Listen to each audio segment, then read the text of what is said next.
France ഇപ്പോൾ ഒരു രാഷ്ട്രീയ കൊടുങ്കാറ്റിൻ്റെ പിടിയിലാണ്. മറ്റൊരു സർക്കാർ കൂടി നിലംപതിച്ചു.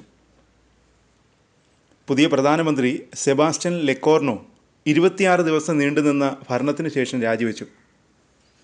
ഫ്രഞ്ച് ചരിത്രത്തിലെ ഏറ്റവും കുറഞ്ഞ കാലം നീണ്ടുനിന്ന സർക്കാരുകളിലൊന്നായി ഇത് മാറി. കഴിഞ്ഞ 2 വർഷത്തിനിടെ രാജിവെക്കുന്ന 5ാമത്തെ പ്രധാനമന്ത്രിയാണ് ലെക്കോർനോ. എന്താണ് ഫ്രാൻസിനെ ഇവിടേക്ക് എത്തിച്ചത്? ഇനി എന്ത് സംഭവിക്കും? ലെക്കോർനോ പ്രസിഡന്റ് ഇമ്മാനുവൽ മാക്രോണിൻ്റെ വിശ്വസ്തനാണ്. 29ാം വയസ്സിൽ 2017 മുതൽ എല്ലാ മന്ത്രിസഭാ പുനഃസംഘടനകളെയും അതിജീവിച്ച മുൻ പ്രതിരോധ മന്ത്രിയാണ് അദ്ദേഹം. ഫാഷൻ ട്രെൻഡുകളേക്കാൾ വേഗതയിൽ പ്രധാനമന്ത്രിമാർ മാറുന്ന ഒരു സർക്കാരിൽ ഇത് ചെറിയ കാര്യമല്ല. എന്നാൽ ലെക്കോർനോവിന് മുന്നിൽ വലിയ വെല്ലുവിളികളുണ്ടായിരുന്നു. വിഭജിക്കപ്പെട്ട ഒരു പാർലമെൻറ്റിൽ ഐക്യം കൊണ്ടുവരിക വലിയ ബുദ്ധിമുട്ടാണ്. അദ്ദേഹം തൻ്റെ മന്ത്രിസഭ രൂപീകരിച്ചു. പക്ഷേ അത് മുൻ പ്രധാനമന്ത്രിയുടെ സഭയിൽ നിന്ന് വലിയ മാറ്റമില്ലാത്തതായിരുന്നു. ഇത് തന്നെയായിരുന്നു തിരിച്ചടിയും. എല്ലാ രാഷ്ട്രീയ കക്ഷികളും ഒന്നിച്ച് ഇതിനെ വിമർശിച്ചു. സർക്കാരിനെ താഴെയിറക്കുമെന്ന് ഭീഷണിപ്പെടുത്തി. ഒടുവിൽ ലെക്കോർനോവിന് രാജിവെക്കേണ്ടി വന്നു. വരാനിരിക്കുന്ന പ്രസിഡന്റ് തെരഞ്ഞെടുപ്പിനെ ചുറ്റിപ്പറ്റിയുള്ള രാഷ്ട്രീയ താൽപ്പര്യങ്ങൾ തൻ്റെ പതനത്തിന് കാരണമായെന്നാണ് അദ്ദേഹം കുറ്റപ്പെടുത്തിയത്. 1 മാസം മുമ്പാണ് ഫ്രാൻസ്വാ ബെയ്റോയും സമാനമായ വിധിയെ നേരിട്ടത്. വെറും 9 മാസം പ്രധാനമന്ത്രിയായിരുന്ന ബെയ്റോ $38 ബില്യൺ ബജറ്റ് വെട്ടിക്കുറവ് നടപ്പാക്കാൻ ശ്രമിച്ചു. പെൻഷനുകൾ വെട്ടിക്കുറച്ചും പൊതുസേവനങ്ങൾ കുറച്ചും മുന്നോട്ട് പോയി. കടം കുറയ്ക്കാനുള്ള നടപടികളാണെന്ന പേരിലാണ് ഇതൊക്കെ ചെയ്തത്. ഇത് രാഷ്ട്രീയ കക്ഷികളെ ചൊടിപ്പിച്ചു. അവർ അവിശ്വാസ പ്രമേയത്തിലൂടെ അദ്ദേഹത്തെ പുറത്താക്കി.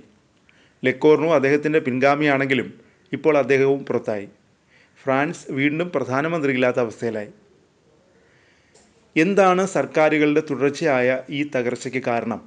പലരും വിരൽ ചൂണ്ടുന്നത് ഒരാളിലേക്കാണ്, പ്രസിഡന്റ് ഇമ്മാനുവൽ മാക്രോണിന് നേരെ. കഴിഞ്ഞ വർഷം തെരഞ്ഞെടുപ്പിൽ തൻ്റെ പാർട്ടിയുടെ മോശം പ്രകടനത്തിന് ശേഷം മാക്രോൺ പെട്ടെന്ന് പാർലമെൻറ്റ് തെരഞ്ഞെടുപ്പിന് ആഹ്വാനം ചെയ്തു. തെരഞ്ഞെടുപ്പിൽ അദ്ദേഹത്തിൻ്റെ മധ്യവർഗ ബ്ലോക്കിന് വലിയ തിരിച്ചടി നേരിട്ടു. ശക്തി ഇടതുപക്ഷത്തിനും വലതുപക്ഷത്തിനും ഇടയിൽ വിഭജിക്കപ്പെട്ടു.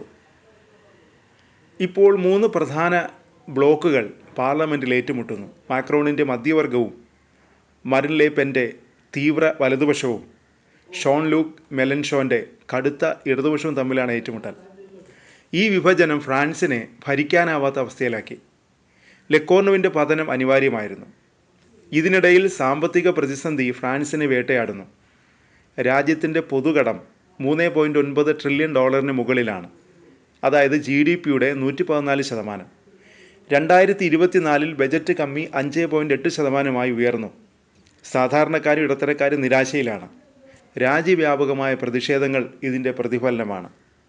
ഇനി എന്താണ് സംഭവിക്കുക? ചിലർ മുൻകൂർ തെരഞ്ഞെടുപ്പിന് ആഹ്വാനം ചെയ്യുന്നു. മറ്റു ചിലർ മാക്രോണിനോട് രാജിവെക്കാൻ ആവശ്യപ്പെടുന്നു. എന്നാൽ 2027 വരെ തൻ്റെ കാലാവധി തുടരുമെന്ന് മാക്രോൺ വ്യക്തമാക്കിയിട്ടുണ്ട്. മാക്രോണിൻ്റെ ശാഠ്യം ഫ്രാൻസിനെ കുഴപ്പത്തിലാക്കുകയാണ്. ഇതിൻ്റെ ഫലമായി മറീൻ ലെ പെൻ്റെ തീവ്ര വലതുപക്ഷ പാർട്ടി കൂടുതൽ ശക്തി പ്രാപിക്കുന്നു. മാക്രോണിൻ്റെ ജനപ്രീതി 15% എന്ന റെക്കോർഡ് താഴ്ചയിലേക്ക് കുപ്പുകുത്തി. ഇനി ഫ്രാൻസ് എങ്ങോട്ടാണ്? മാക്രോണിനെ വീണ്ടും സ്വയം പുനർനിർമ്മിക്കാൻ ശ്രമിക്കാമെന്നാണ് ചിലർ പറയുന്നത്. മറ്റു ചിലർക്ക് അത് വൈകിപ്പോയെന്നാണ് അഭിപ്രായം. അദ്ദേഹത്തിൻ്റെ വാഗ്ദാനങ്ങളൊക്കെയും മങ്ങി. അവസരത്തിനൊത്ത് ഉയരാൻ അദ്ദേഹത്തിന് കഴിയുമോ? അതോ ഫ്രാൻസിൻ്റെ രാഷ്ട്രീയ ഇതിഹാസം കൂടുതൽ അനിശ്ചിതത്വത്തിലേക്ക് നീങ്ങുമോ? കാത്തിരുന്ന് കാണുക.